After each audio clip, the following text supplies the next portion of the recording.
Hi, I'm Naya, And I'm May. and welcome to Life Life Unscripted! So today, ang papag-usapan natin is yung mga experiences ng bullying. So, 'di ba, syempre sa buhay natin, hindi naman talaga may iwasan yung bullying actually, lalo na iba-ibang pagpapalaki sa mga tao. So, ikaw, ano yung naging experience mo sa bullying? So, sisimulan ko na lang sa nung bata ako. Since sa province kasi ako lumaki. And yung mga batang nakasalamuha ko doon, syempre, taga-probinsya din, malamang. Oo. So, dahil ako yung meron parent or may nanay na laging pinapadala ng mga bagong laruan, gano'n. Ayun, na-experience ko na sinisira nila yung mga laruan ko, gano'n. Talaga? Oo. Tapos Dahil? minsan, siguro dahil inggit sila. Ayun, tapos meron pang, kalimutan ko na yung basta nakakwento lang ng lola ko na minsan umuwi ako ng bahay kasi na umiyak ako kasi wala akong kalaro, inaaway nila ako, yung mga ganun. Sa province? Sa Pampanga. Ah, talaga? Hanggang anong age ka dun? Mga 4, 5. Okay, 1 hanggang 5? Mm-mm. Ah, okay.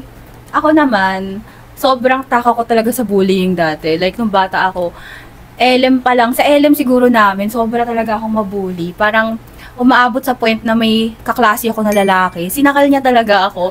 Tapos, tinaas niya ako sa pader. Kasi yung itsura ko nung LM ako, sobrang dugyot, parang ang itim ko, ganun. Hindi naman sa, ano, 'di ba? Kasi, talaga may discrimination kapag medyo dark yung color mo, ganyan. Tapos, ayun, as in, super inaano ako, sinasapak ako for no reason kasi nga dati nung LM ako, sobrang tahimik ko, as in hindi ako nagsasalita. Tapos parang nagsabi pa yung isang teacher na parang ako yung pinaka tahimik na student, na parang angel award na ako. Pero ang problema, hindi ako nagsasalita, like di pa niya ako narinig magsalita, ganun. Tapos ayun, takaw ako sa bullying kasi nga di ako nagsusumbong. Kahit yung mga times na parang sinakal ako pa taas sa pader, hindi ko sinumbong kasi feel ko parang baka guidance siya, parang naawa ako na baka mamaya pagalitan siya, ganyan-ganyan. So, okay lang kahit ako na lang. Ganun. Sobrang lala talaga ng experiences ko sa bullying. Anong ginagawa mo nun habang ginagawa sa'yo yung mga bagay mo? Parang, Well, hindi ka nag-react or what? nagre-react ako, pero hindi ako nagsasalita. Parang tinatanggap ko lang siya.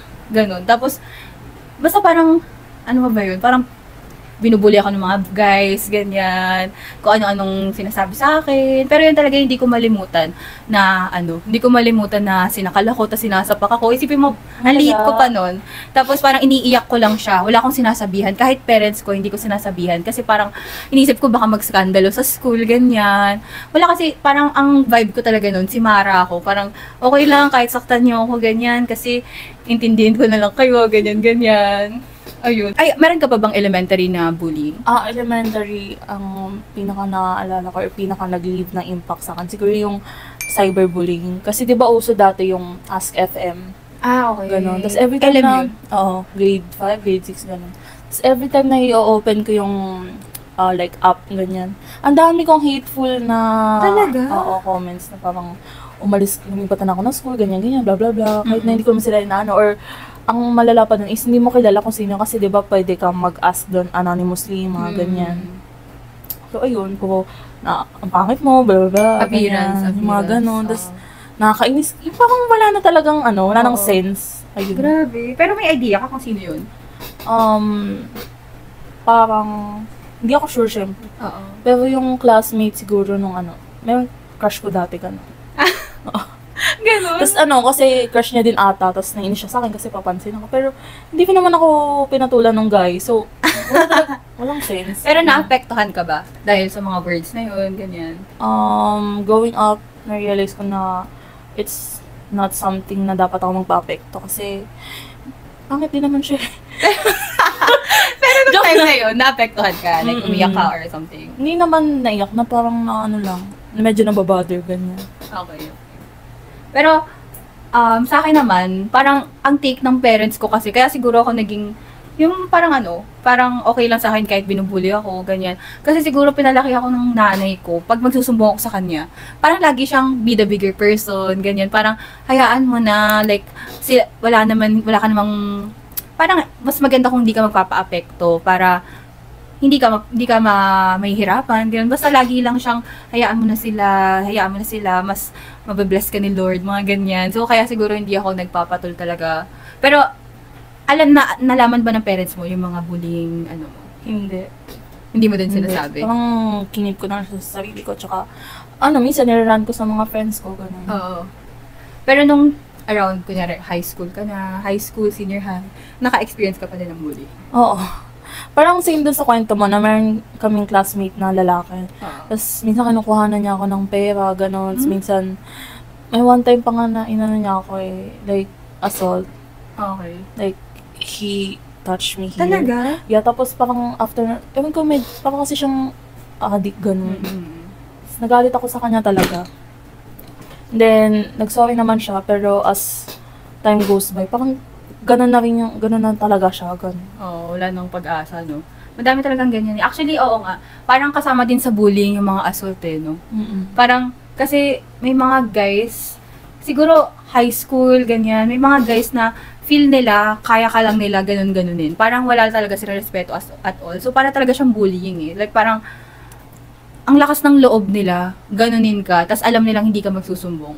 Kasi siguro, ang dami ko na ding times na na-experience yung assault na, kasi akala nila, parang ang sa mindset nila, ang bait ko, hindi naman sila mapapahamak if ever ganunin ko sila, ganunin nila ako. Parang papalagpasin lang nila, kumbaga, yung mga ginagawa, like, hahawakan ka sa legs, hawaan ka kung saan-saan, tapos may iyak ka na lang kasi parang, wala ka namang consent eh. Alam mo yun, wala ka namang consent about it, ganyan. So, siguro nga, part din siya ng bullying as a student. And, ang hirap pag may ganun ka sa school eh. Kasi, parang, hindi na nakikita ng parents mo yun eh, kung ano yung nangyayari sa'yo. Ang malala pa dun, kahit na may ibang mga, like, let's say, mga klase niya na nakakita, parang wala lang silang gagawa. Nakita Diba? nila? Oo. Parang, Kasi may- bystander lang Oo, talaga oo sila. nga. Diba? Kasi may mga bully na parang, ang lakas nila. Alam mo yun, parang hindi sila masabihan ng iba. Parang ang lakas ng connection sa White House. Pero, may isa pa akong topic na gustong anuhin. Sobrang lala. Ang dami ko ding experience sa teacher bullying. Like, elementary pa rin. Elementary, high school, yun na lang naman. Elementary tsaka high school na lang. Kasi, nung LM ako, parang may prof kami nun, matanda na siya. Hindi siya prof, teacher siya kasi LM pa lang naman. Teacher ko siya nung elementary. Tapos, lola na siya parang mga 60s na siya. Tapos, naggalit na galit siya kapag may class kami, dapat nakatali ka ng buhok. Kapag hindi ka nagtali ng buhok, lagot ka. Like, lagot ka sa kanya. Ganon siya ka-strict. Tapos, may time na hindi ako nakapagtali. Alam mo ginawa niya? Sinabunutan niya ako palabas ng classroom. Pwede ba yun? Oo, Bawal yun? grabe. Iyak ako na iyak pag naalala ko, pag naiiyak pa din ako. Kasi bata ko pa noon. Tapos, sobrang good girl, di nagsasalita. Alam mo yun, tapos di ko din siya sinumbong sa parents ko noon. Pero ginawa niya, sinabunutan niya ako palabas ng classroom. Tapos sabi niya sa akin, pag nakita niya pa daw na nakalugay ako sa klase niya, puputulin niya daw yung buhok ko. Like, gugupitin niya daw yung buhok ko. So parang, grabe, yun din yung mga trauma ko noon, nung ALM ako. Sobrang trauma, pati sa prof, pati sa teacher. Tapos nung high school ako, lagi akong bunot ng mga teacher, pero yung pinaka hindi ko matatandaan, yung isang teacher ko na kada class namin, pinagdidiskitahan niya ako. Like, lagi niya akong sinisigawan. Parang, may one time nga nun, parang nakikinig ako sa kanya kasi syempre nagtuturo siya, bio teacher. Tuturo siya, ganyan-ganyan. Tapos, ako naman, nakatingin ako sa kanya kasi parang ina-absorb ko yung tinuturo niya. Tapos, bigla niya akong kinall out. Sabi niya, Sir Don, huwag ka tumingin sa akin, sa libro ka tumingin. Gumanon siya. Tapos sabi ko, grabe, like, kahit ano na lang na masabi niya para lang mapagalitan ako. Sobrang OA talaga. Tapos, may one time pa, yung friend ko yung sumigaw. Tapos, akala niya ako, inassume niya agad na ako. So, pinagalitan niya na naman ako, sinigawan niya na naman ako. Tapos, kada class talaga namin sa subject na yun, umiiyak talaga ako. Kasi nga, kung ano-anong pinagsasabi niya sa akin, ganyan. Tapos, parang sinabi ko na yun sa parents ko, yun na hindi ko na kinaya, sinabi ko na sa parents ko, tapos gusto na nilang sugudin. Kasi nga, parang, may time na, lahat kami cleaners, na hindi kami nakapag-clean kasi nga parang pinaalis kami ng staff or something. Tapos pinapunta niya kami kinabukasan. Ako lang yung pinagalitan niya. Tapos parang hindi kanya ata ako masampal or something. Tapos sobrang hindi ako Catholic school ba yan? Hindi. High school ko. Tapos, as in pati yung mga tao nagtataka sila na parang bakit ba galit na galit sa'yo si ganyan, ganun. Tapos parang ako, wala din akong idea. Pero yung naging effect niya sa akin, alam mo yung naging effect niya sa akin, mas masama, as in nagkakaroon ako ng anxiety, takot na ako pumasok sa class niya everyday. Kasi daily yung class ko na yun, kasi high school pa eh. Araw-araw ko may class na ganun, tapos every class takot ako. Pero ang nangyari, parang sobrang taas ng grade ko sa subject na yun. Kasi nga sobrang takot ako sa kanya. So lahat talaga ng turo niya, ina-absorb ko talaga. Tapos may one time pa, parang, quarterly exam namin. Like, parang finals exam namin. Tapos ako yung pinakamataas. Tapos parang proud na proud sa akin yung mga friends ko. Lagi nilang sinasabi yun na ikaw nga highest, ganyan, ganyan. Tapos, sa totoo lang, dahil lang din kasi yun na parang sa sobrang takot ko sa kanya. Tsaka mahilig naman talaga ako sa biology. Pero sa sobrang takot ko din sa kanya, talagang ginalingan ko talaga sa subject niya. Pero sa huli, pinapagalitan niya pa rin ako. Hanggang sa grade 8 ako na sa advisor ko pa siya. Tapos nung mga grade 9, grade 10 ako, hindi ko na siya nagiging teacher. Kasi nga, buti naman. Kasi pinagdasal ko talaga, hindi ko na siya maging teacher. Tapos, parang pag nagiging teacher namin siya, takot na takot ako, ayoko talaga. Tapos hindi ako nag-senior high doon dahil nga magiging teacher ko siya. So ayun, ang laki talaga ng naging niya sa akin. Ang laki ng naging impact sa akin nung teacher na yun. Parang lagi niya kasing sinasabi na parang malandi ako dahil nga nagli-lip tint ako nung grade 8 ako noon. Tapos parang nagli-lip tint ako noon.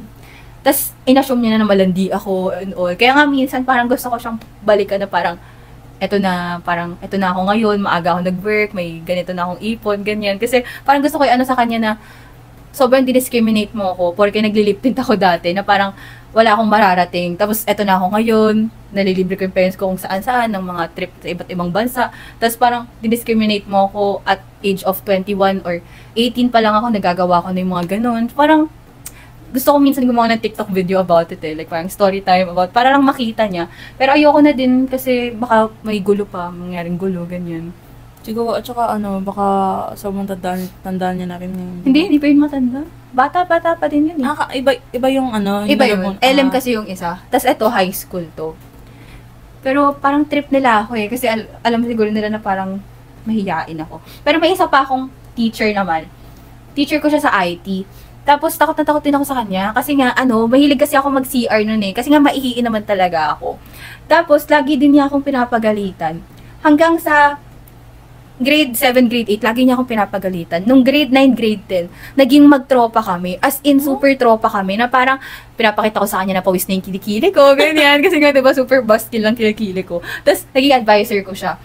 Grade 9 ata. Tapos, sinasabi ko sa kanya na, Miss, pwede ba ako doon sa may aircon kasi nga pawis yung kilikili ko, ganyan. So hanggang sa naging friends kami, hanggang sa nag-college ako, nag-uusap pa rin kami sa IG, like nagbabatian pa rin kami, tapos pinapadalan ko siya ng food kapag Teacher's Day, pag birthday niya.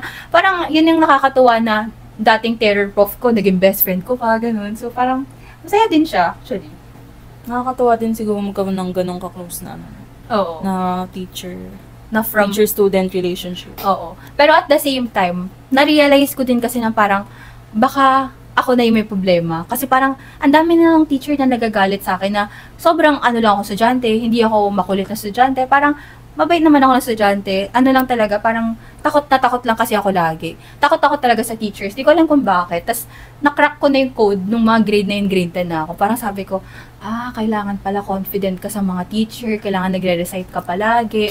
Sabi nga nila, kailangan mo maging sip-sip sa mga, diba? Teacher. Di naman siguro sip-sip, pero kasi, dati kasi takot na takot ako sa recitation eh. Parang, nung natuto na ako, na-realize ko na, importante pala ang recitation. Kasi parang pinapakita mo na, kaya mo makipag-usap sa kanila, parang, hindi naman yung parang takot na takot ka na, parang, binili nila yung buhay mo, o kaya, kakainin ka nila, ganun. Tsaka magiging mas, mukha kang confident sa mata nila. Oo. Tsaka sa totoo lang, ang laki ng impact sa grades ng pag-recite. As in, ang laki talaga. Kasi, sobrang laki ng difference from yung mga grades ko before sa grades ko nung nagre-recite na ako. Kasi parang tsaka gumaganda pa yung image mo. Parang kahit minsan, pasaway ka, may ginawa kang kalokohan, kapag nalaman na ikaw yun, tapos panay-recite ka, ayun, ang laki ng difference ng grades ko nung hindi ako nagre-recite versus nung nagre-recite na ako. Kasi ayun nga, yung sinabi ko na, minsan, kapag kunyari pala-recite ka, yung parang ang tingin sa'yo ng teacher, magaling to, madami tong, parang magaling to, interesado to sa topic. Kahit gumawa ka ng kalokohan, hindi ka,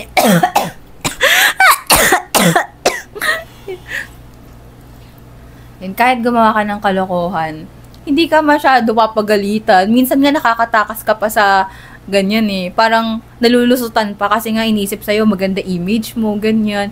Ang dami ko nang nakitang ganun eh sa mga friends ko. Kasi nga yung mga friends ko dati nun, talaga, yung achiever. Tapos talagang nagre-recite talaga. Kaya sa kanila din ako natuto. Ayun. Tsaka parang mas lalo kayo magkakaroon ng connection. Oo, totoo. Totoo yan. Kasi connection yun na hanggang sa pagtanda mo magagamit mo eh. Kasi hanggang ngayon, friend ko yung prof ko sa algebra.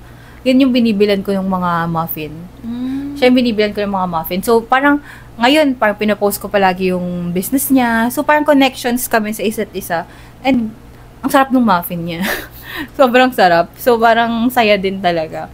Eh, yung na-experience mo yung parang bullying ng mga registrar. Yung mga sobrang sungit na registrar. Oo. Recently lang, nitong college, actually. Talaga?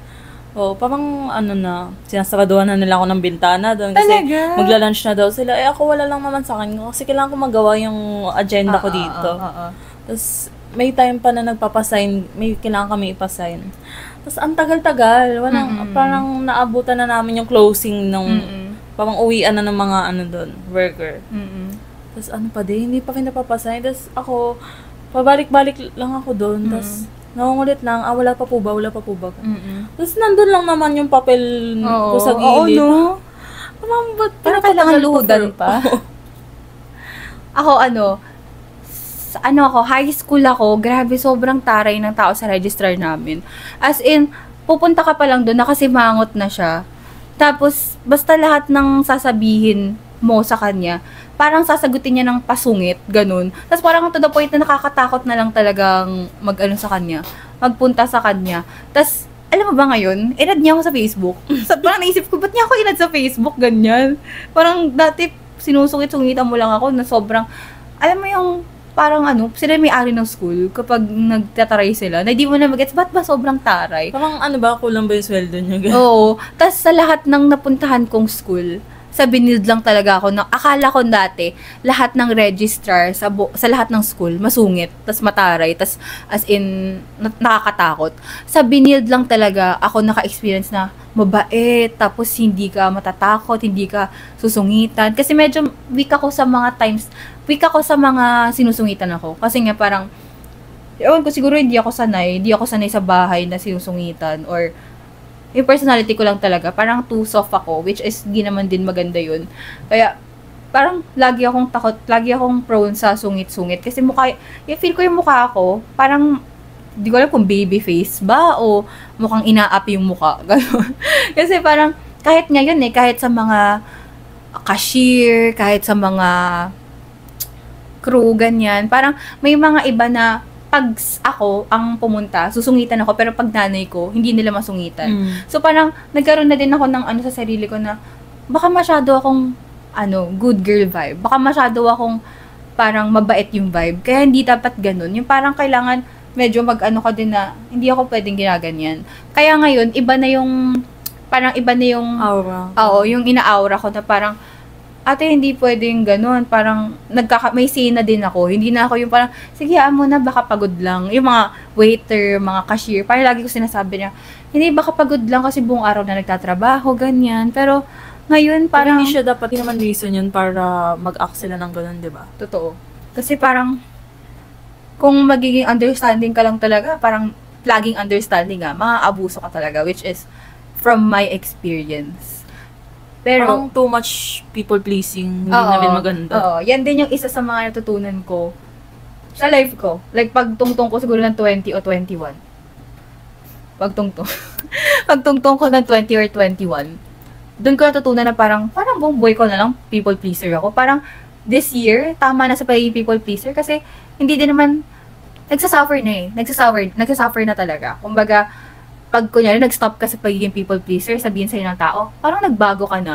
Parang, hindi ka na na parang, dahil hindi na ako magpapaabuso, kaya nagbago na ako, ganun. Parang, siguro, may fault din tayo na parang nasanay sila na ganito lang tayo. Pero, may chance pa rin naman pala. Pag people pleaser ka, kailangan, lagi mo iisipin yung ibang tao. Parang, lagi mo iisipin, ano kaya mararamdaman niya? Ano kaya mo feel niya? Tapos, sinaset aside mo yung sa'yo, di ba? Parang pupunta ka na lang na sa part na parang ba't ano mafe-feel ko? Parang ano naman yung sa akin, ganyan. Parang sobrang wala ka ng self-worth sa sarili mo. Yun yung na-feel ko na parang wala ba akong self-worth sa sarili ko? Bakit parang puro yung iba yung iniisip ko? Like, paano yung comfort ko? Ganun. And ayun lang naman, parang dito sa topic na to, parang ang na-learn lang talaga is more on lahat talaga tayo. Lahat talaga tayo nakaka-experience ng bullying. Either, nabully or nambubully. Oo. Parang bullying, discrimination. Pero sa tingin mo, may mga natututunan ba yung mga nambubully? Or naging bully?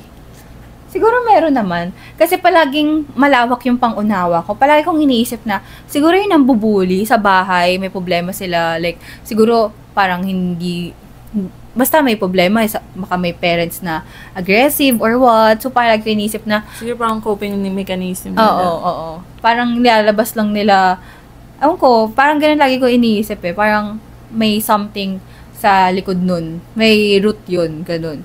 Pero, siguro, syempre, mostly nga yung mga bully dati, ngayon parang ang lala nang nangyayari sa life, ganyan. Parang hindi naman sa pero ewan ko.